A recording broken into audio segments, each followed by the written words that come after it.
Blessed morning mga kapatid. At ito nagpre-prepare kami, pupunta kami sa Dagupan. Dadalo kami ng prayer gathering.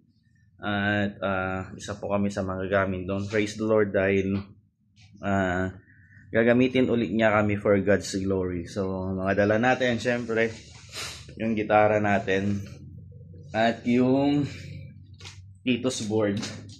Titus board sabi namin dahil ganito lang kalaki yung aking pedal board. Kasya siya sa pangregalo. Yan.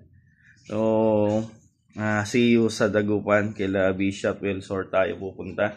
So, in-invite tayo ni Tatay Ramon para tumugtog at kumanta din si Mrs. para backup.